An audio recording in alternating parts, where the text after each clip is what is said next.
Fish fry বানিয়েছি গো, চলে আসুন সবাই। বাড়িতেই দোকান দিয়ে দিয়েছি। কলকাতা স্টাইলিশের ফিশ ফ্রাই খেতে দারুণ। একদম বুঝতেই পারবেন না এটা কেনা নাকি বাড়িতেই বানিয়ে ফেলেছি। সবাই চলে আসুন, আর এর দোকান দিয়ে দিয়েছি বাড়িতে। এক থালা ফিশ ফ্রাই নিয়ে চলে এসেছি, দেখুন এত সুন্দর করে প্লেটে সাজিয়ে নিয়েছি। চলে আসুন, দোকানের মতন একদম সেম, দেখুন কত সুন্দর বানানো হয়ে গেছে। এবার দেখে নিন কিভাবে বানাচ্ছি। ভেটকি মাছের ফিশ ফ্রাই নিয়ে নিয়েছি। একটু পাতিলেবুর রস দিয়ে দিলাম, একটু লবণ দিয়ে দিলাম, আর একটু গোলমরিচ গুঁড়ো দিয়ে এভাবে একটু মেখে হালকা হালকা করে সুন্দর করে এপিট ওপিট করে মাখিয়ে নেব।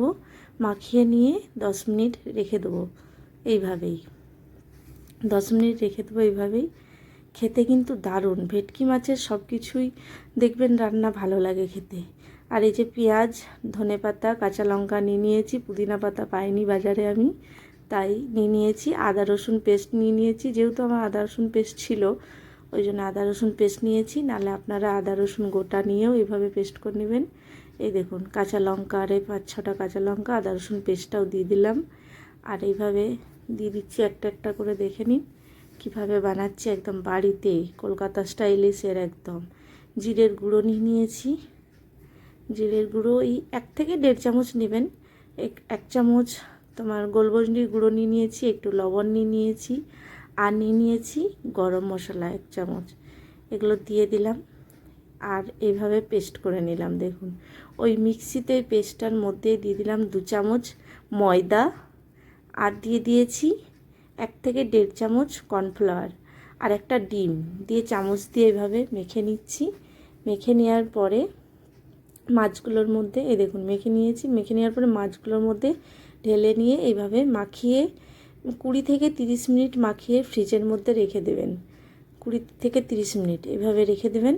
তারপরে এইভাবে 2টো ডিম নিয়ে, আর ব্রেড গামস বলুন বা বিস্কুট গুঁড়োই বলুন, এইভাবে নিয়ে নেবেন। আর এই 2টো ডিমের মধ্যে একটু লবণ, একটু গোলমরিচের গুঁড়ো নেবেন। ব্রেড গামসটার মধ্যেও হালকা লবণ দিয়ে দিতে পারেন।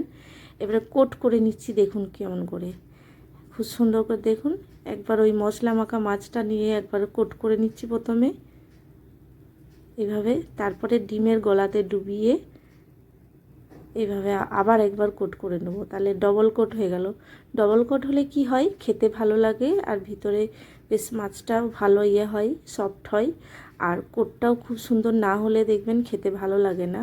আর একটা ছুরির সাহায্যে হাত দিয়ে, হাতে এই যে দেখুন একটা হাত আমার ছুরির সাহায্যে সে ভালো ডিজাইন করে দিচ্ছে, আর একটা হাত উপরে চেপে চেপে বসিয়ে দিচ্ছে, মানে বিস্কুট গুঁড়োটাকে, যাতে ভালোভাবে বসে যায়। না বসলে এভাবে যদি সুন্দর করে না বসে তাহলে হবে না। এই দেখুন দোকানের মতন দোকান দিয়ে দিয়েছি, চলে আসুন। এই দেখুন মাছগুলো মানে মাছের ফিশ ফ্রাইগুলো একটা একটা করে ভেজে নিচ্ছি। একটা একটা বলতে একটা কড়াইটা যেহেতু বড় আছে ওই জন্য একসাথে 2-3টে দিয়ে ভেজে নিচ্ছি। ওই 3-4 মিনিট থেকে 5 মিনিট, 5 মিনিট লাগে না, 3-4 মিনিটের মধ্যেই ভাজা হয়ে গেছে। দেখুন সাজিয়ে নিয়েছি। নমস্কার, ভালো থাকবেন। আর আমার এই ভিডিও দেখে বাড়িতে বানানোর চেষ্টা করবেন।